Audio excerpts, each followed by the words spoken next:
Today we're going to talk about the matrix representation of a linear transformation. Let's review some ideas from last time.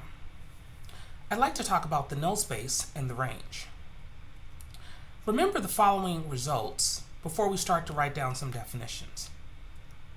Let's say that V and W are vector spaces over field F and that T is a linear transformation.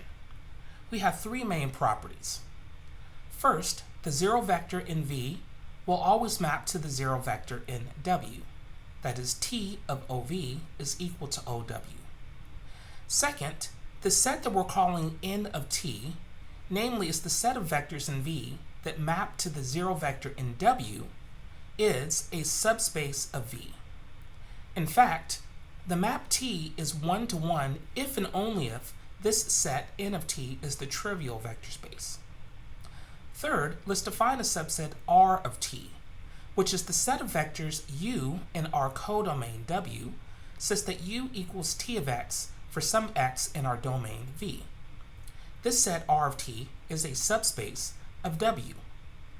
Moreover, T is onto if and only if R of T is equal to W. The N of T here we call the null space of T, and the R of T is called the range of T. Both are subspaces. If V has a finite basis beta and W has a finite basis gamma, then we know that both the null space and the range also have finite bases. This is the direct consequence of theorems 111 and 112. For this reason, we'll define the nullity of T as the dimension of the null space, and we'll define the rank of T as the dimension of the range. The celebrated dimension theorem says that the rank plus nullity is equal to the dimension of the domain V. For this reason, some texts call this the rank nullity theorem. As an example, let's consider both the domain and the codomain to be R2, the real plane. Given scalars aij, we can form a 2 by 2 matrix and write down a linear transformation that you see here on the screen. It maps a vector x, y to the vector a11x plus a12y, a21x plus a22y. The null space and the range of this linear transformation are given by the following sets. Either the set of vectors xy, such that T of xy is the origin 0, 0, or it'll be the set of vectors b1 and b2 such that T of xy equals b1, b2 for some x and y. To compute either of these, we are actually looking for solutions to a system of equations.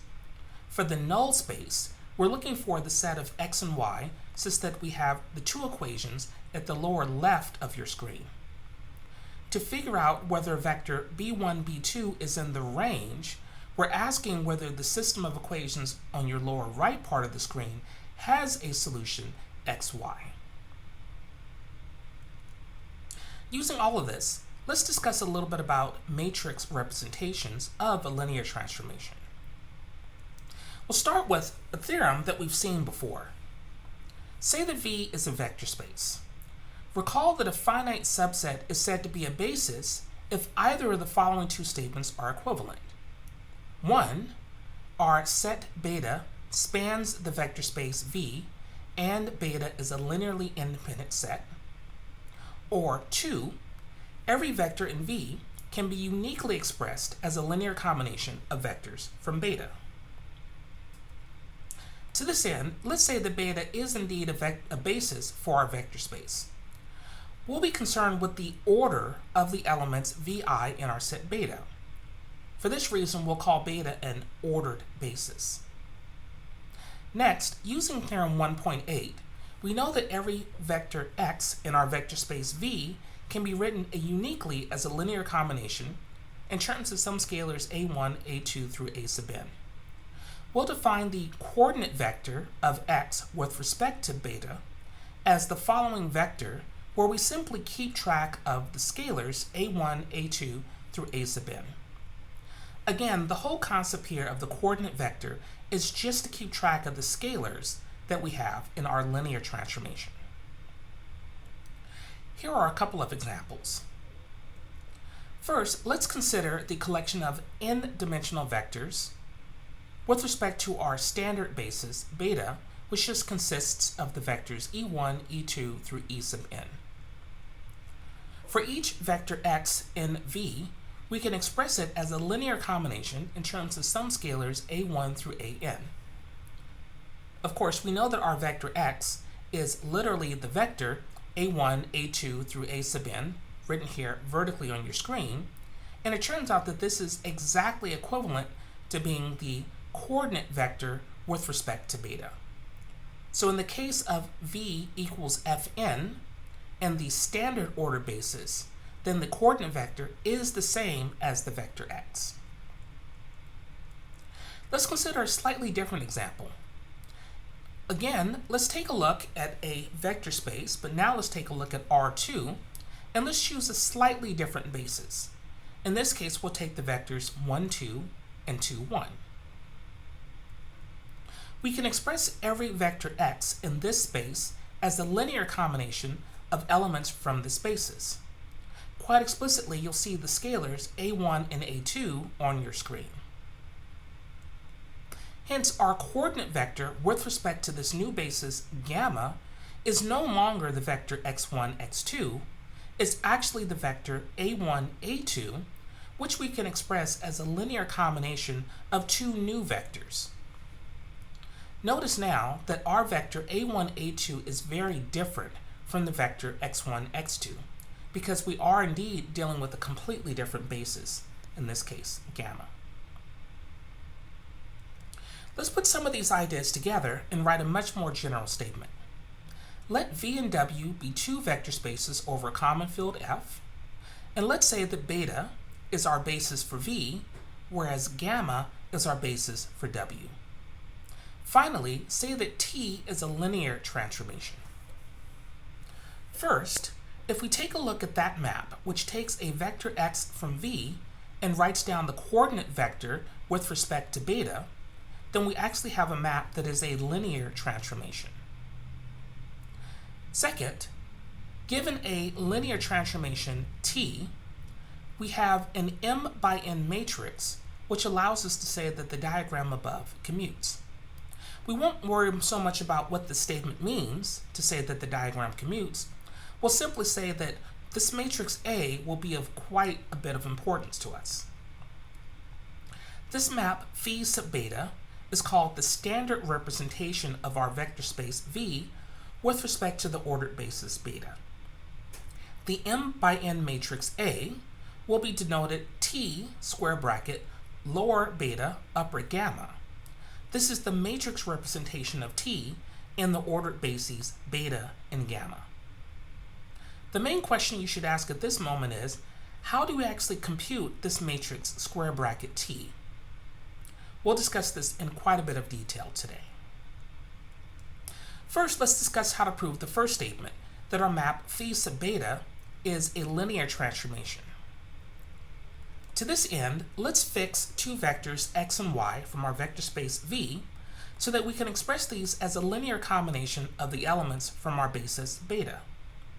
This means that our coordinate vectors can be expressed just by looking at the scalars according to this linear combination.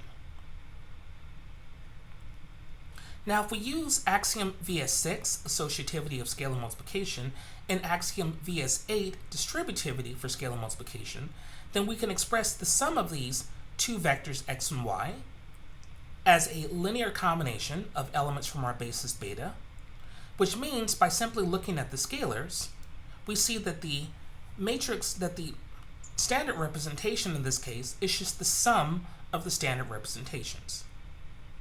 Similarly, we can look at the scalar multiple of this vector x and express that as a linear combination in terms of the basis beta. So again, we can look at the standard representation and see that it's just a scalar multiple of our standard representation. Since our standard representation phi sub beta preserves both vector addition and preserves scalar multiplication, we conclude that v sub beta is indeed a linear transformation. Now we show the second statement. That is, there should be a statement in terms of how the coordinate vectors all match up. Let's try to discuss this in a bit of detail. Since gamma, in terms of w1 through w sub m, is a basis for our vector space w, this means that we can take a look at the image of the vectors t of v1 through t of v sub n and express them as a linear combination of elements from the basis gamma. In particular, we can find scalars aij where we have the system that you see here on your screen. Notice in particular, by looking at the individual images, that is, for example, t of v2, then we can write down the coordinate vector t of v2 subscript gamma by simply looking at the scalars. I'd like to emphasize here in red that by looking, for example, at t of v2 and staring at the scalars in the second row, we now have a vector on the right-hand side that corresponds to a column. So again, the entries in this column vector just correspond to the scalars that are in this row. Hence, we can now add things together. Remember that our t is a linear transformation, so if we apply t to a linear combination of these vectors, then we should have a linear combination of the images of the vectors. That is a1 times t of v1 and so forth. Now, let's take a look at the coordinate vector with respect to gamma. This will be square bracket tx sub gamma. We already have shown that this mapping is a linear transformation, so if we have a linear combination, we can express now our square bracket tx as a linear combination of the square bracket t of v sub j's. However, we've seen above that each of these standard representations we can express by looking at the scalars, capital A11, capital A12, and so forth. Here at the bottom of your screen, you'll see our definition for a product of matrices. Again, when we have the matrix A times the column vector A1, A2 through A sub n on the lower right, this should be equal to the sum of the column vectors, lowercase a1 times the column vector, capital A11, capital A21, and so forth, that you see on the lower left. Just to emphasize this once again, here in red, you'll see how we matched up all of our scalars. At the lower right, you'll see here the very first column, capital A11, capital A21 through capital A sub m1. This should correspond on the lower left to a sum of various column vectors. Here we have a lowercase a1 times a capital A11, capital A21 through capital A m1. At the very top of your screen, you'll see in red what happens as the scalars for the linear combination t of v1. So just to emphasize this once again, when you write out the scalars in your linear combination for every row at the top of your screen, those should become columns in your matrix at the lower right-hand part of your screen. Putting all of this together, we actually do see where this matrix A is coming from. Now this is a rather odd construction, so we can ask a very simple question. Why are we even defining the standard representation that we're calling here phi sub beta, and why are we defining this matrix representation here, the square bracket t? Well, really, there are two simple reasons. First, let's talk about this for the standard representation. Given a vector x in our vector space V, we can express x as a linear combination in terms of our basis beta. So the standard representation only keeps track of the scalars a1 through a sub n. Similarly, if we're given a linear transformation, we can express the images of the elements from the basis beta, namely v1 through v sub n, as linear combination from the basis gamma, namely terms of w1 through w sub m. Notice that, again, we have our scalars aij. The matrix representation just keeps track of the scalars, these capital aij's. So the whole point of the standard representation And the matrix representation is just to keep track of the scalars. Once we have our bases, we have an idea of what the linear combinations are, so we just have to keep track of the scalars to keep track of everything. Thanks for watching.